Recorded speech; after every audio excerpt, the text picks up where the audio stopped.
उदाहरण 17। एक नाव नदी की धारा की बहाव की दिशा में एक नाव नदी की धारा की बहाव की दिशा में 44 किलोमीटर तथा नदी के तथा बहाव की विपरीत दिशा में नदी के बहाव की विपरीत दिशा में 30 किलोमीटर की दूरी 10 घंटे में तय करती है।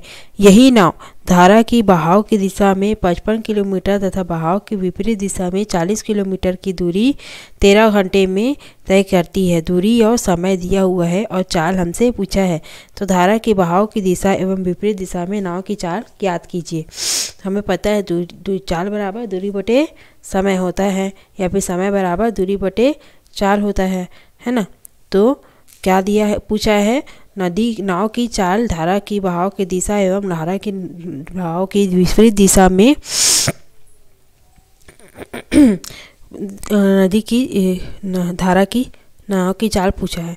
तो माना कि नाव की चाल जो है बहाव की दिशा में नाव की चाल हो गई x, और धारा के बहाव की विपरीत दिशा में नाव की चाल हो गई y किलोमीटर। x किलोमीटर प्रति घंटा, y किलोमीटर प्रति घंटा। ये मान लिए। अब दिया हुआ है कि बहाव की दिशा में 44 किलोमीटर की दूरी तय करने में लगा समय क्या होगा। दूरी बटे चाल, चाल हमने माना है x, समय में होता है क्या, दूरी बटे चाल। दूरी दिया हुआ है 44 किलोमीटर, तो 44 बटे x, ये हो गया घंटे। समय इतना घंटे लग रहा है समय उसको 44 किलोमीटर दूरी तय करने में, और बहाव की विपरीत दिशा में 30 किलोमीटर दूरी तय करने के लिए लगा समय 30 बटे y।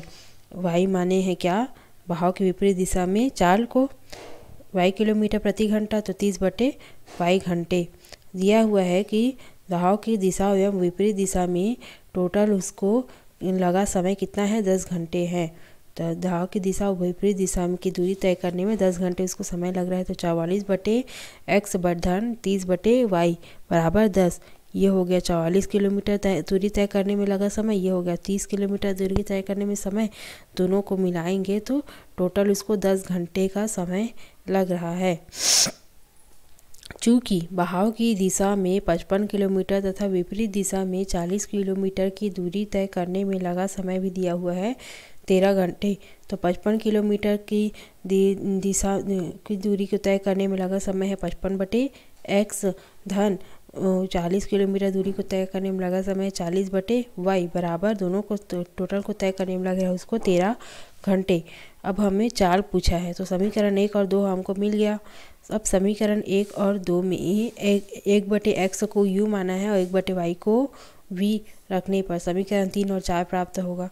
तो 44 बटे x को u plus 30v equal to 10, और ये 44 को सभी को पूरा 2 से भाग करने पे हमको ये वाला नया समीकरण प्राप्त होगा। 44 को 2 से भाग किए तो 22, 30 को 2 से भाग किए तो 15, और 10 को 2 से भाग किए तो 5। ये हो गया समीकरण 3। और समीकरण 2 में भी 1 बटे x और 1 बटे y को u और v रखने पे 55 u धन 40 v बराबर 13। ये चौथा समीकरण मिला। समीकरण 3 में 55 और व समीकरण 4 में 22 का गुणा करके घटाने पर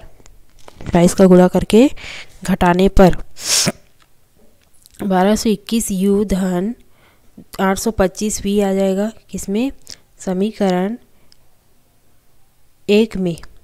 समीकरण 3 में 55 का गुणा किए तो क्या आया, 1210 u धन, इसमें 55 का गुणा करेंगे 15 में तो 885 v धन बराबर 5 में 55 का गुणा करेंगे तो 275। अब इस समीकरण में 22 का गुणा करना है, तो इस 22 को गुणा 55 से करेंगे तो देखिए 1210 u धन 22 से 40 को गुणा करेंगे तो 880 धन बराबर 22 को गुणा 13 से करेंगे तो 286। इन दोनों को नया समीकरण जो प्राप्त हुआ है 1 और 2, दोनों को एक दूसरे से घटाएंगे तो समीकरण 3 को 4 से घटाने पर क्या मिलेगा, ये दोनों तो कट जाएगा। इसमें मिलेगा 880 में से 225 घटाएंगे तो 55, 284 में से 276 घटाएंगे तो 11। तो v इज इक्वल टू 11/15, तो ये हो जाएगा 1/5 v का मान है 1/y, v को माने थे हम 1/y माने थे, तो y के जगह में क्या है, y इक्वल टू आ जाएगा 5, y इक्वल टू 5। नेक्स्ट देखते हैं आगे, v का मान समीकरण 3 में रखने पर, समीकरण 3 में v का मान रखेंगे तो 22u धन 15 गुणित v के जगह में 1/5 बराबर 5, ये हो जाएगा, कट जाएगा, 5 एकम 5, 5 दिया 15, तो 22u धन 3 बराबर 5, तो 22u बराबर 5 ऋण 2, 3 बराबर हो गया 2, और ये 22 इसके नीचे में जाएगा तो 2/22, तो 2 एकम 2, 2 11 22, 1/11 u का मान, तो 1/x माने थे u को हम, तो u का मान आया है 1/11, मतलब कि x का मान आ गया क्या 11, x का मान आया 11, y का मान आया है 5। अतः x को क्या माने थे हमने, धारा के बहाव की दिशा में नाव की चाल थी x किलोमीटर, मतलब कि 11 किलोमीटर आया, और धारा के बहाव की विपरीत दिशा में माने थे नाव की चाल को y, मतलब कि 5 किलोमीटर प्रति घंटा। ये दोनों क्या हो गए, आंसर हो गए।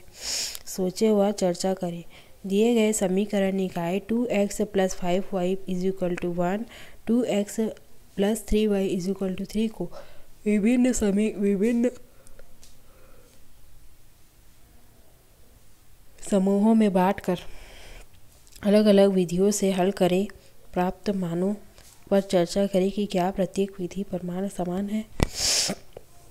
सब इन दोनों विधियों से प्रतिस्थापन विलोपन विधि से बना करके देखना है, दोनों विधियों में हमें समान मान प्राप्त होता है या नहीं, एक्स और वाई का देखते हैं। चलो प्रतिस्थापन करके विलोपन करके देखते हैं। तो समीकरण 1 में समीकरण 2 को घटा देंगे तो हमें विलोपन विधि से एक्स और वाई का मान मिल जाएगा। इसको हटाएंगे तो ये माइनस हो गया, ये हो गया कट गया, ये आ गया 2y = -2, y = आ गया -1। -1 को मान को समीकरण 1 में रखेंगे तो 2x + 5 -1 = 1, 2x - 5 = 1, तो 2x = 5, x = 5 + 1, x = 6/2, ये आ गया 3। x का मान क्या आ गया 3 और y का मान आ गया -1 विलोपन विधि से। अब प्रतिस्थापन विधि से देखते हैं। समीकरण 1 से प्रतिस्थापित कर देंगे किसको 1 - 5y, x का मान क्या आ जाएगा 1/5y/2, x का मान को समीकरण 2 में रखने पे 1 - 5y/2 + 3y = 3, ये 2 cancel, 1 - 5y + 3y = 3, -2y = 3 - 1,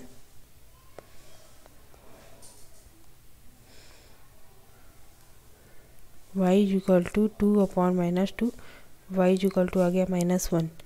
y का मान जो को फिर समीकरण 1 में रखने पे x का मान आ जाएगा 3 आया। तो दोनों तरीकों से x और y का मान समान आया। प्रश्नावली 2, जांचिए कि अ व ब में कौन दिए गए समीकरणों के हल हैं।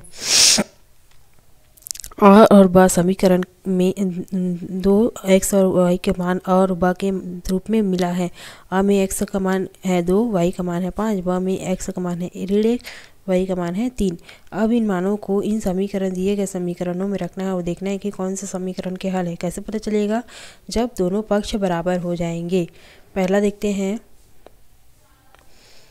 पहला दिया हुआ है x + y = 7। अ के लिए चेक करना है, अ के लिए x का मान है 2, y का मान है 5, रखते हैं x की जगह में 2 धन 5 = 7 दिया हुआ है, तो ये 7 = 7 आ गया। अब ब के लिए चेक करते हैं, ब में x का मान दिया हुआ है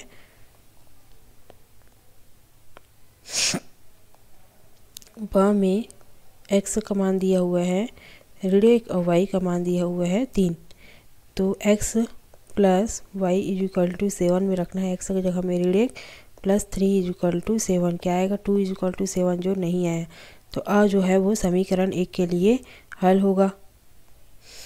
नेक्स्ट देखते हैं दूसरा समीकरण है 2x + 5y = 13।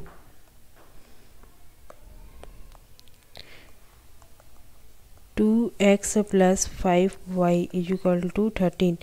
अ के लिए देखते हैं। अ के लिए x का मान है 2, y का मान है 5। 2 × 2 धन 5 × 5 बराबर 13। x की जगह में 2, y की जगह में 5। 2 दूनी 4 धन 5 × 5 = 25 बराबर 13। 25 26 27 28 29 29 बराबर 13, जो कि नहीं है। अब अ समीकरण के लिए हल नहीं होगा। अब देखते हैं ब के लिए। ब में x का मान है ऋण 1, y का मान है 3।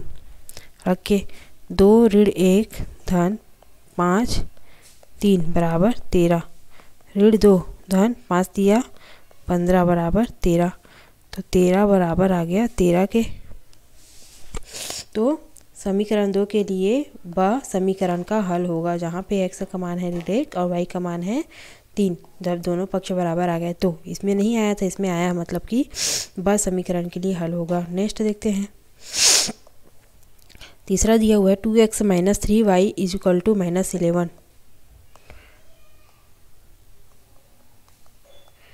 2x - 3y = -11, ये दिया हुआ है समीकरण 3।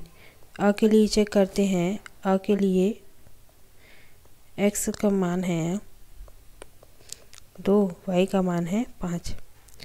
2 x की जगह में 2 - 3 5 = -11। 2 दूनी 4 5 दिया 15 = -11। -11 = -11 आ गया। अब ब के लिए भी चेक करते हैं। ब के लिए x का मान दिया हुआ है ऋण 1, y का मान दिया हुआ है 3। तो 2 - 1 - 3 3 3 × 3 = -11।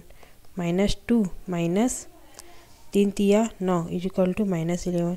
तो -11 = -11 दोनों के लिए आया। अतः समीकरण 3 जो है अ और ब दोनों के लिए ही हल है, दोनों में ही बराबर आया है। नेक्स्ट देखते हैं। चौथा है 5x + 3y = 4।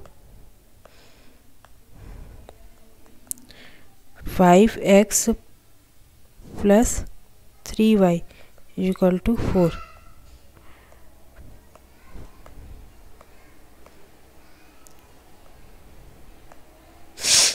5x + 3y = 4।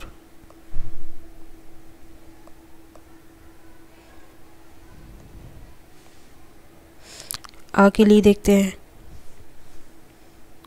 x बराबर है 2, y बराबर है 5। अ में x की जगह में 2, y की जगह में 5 रखने पे 5 दूनी 10, 3 × 5 = 15 बराबर 4। ये हो गया 25 बराबर 4। ये आया क्या? नहीं आया। ब के लिए देखते हैं। x बराबर ऋण 1 के और y बराबर है 3 के। तो x की जगह में ऋण 1 इस समीकरण में और y की जगह में 3 बराबर 4। ऋण 5 धन 3 तिया 9 बराबर 4। 4 बराबर 4 आया, एक दूसरे के बराबर आ गया। तो समीकरण 4 के लिए ब समीकरण का हल होगा।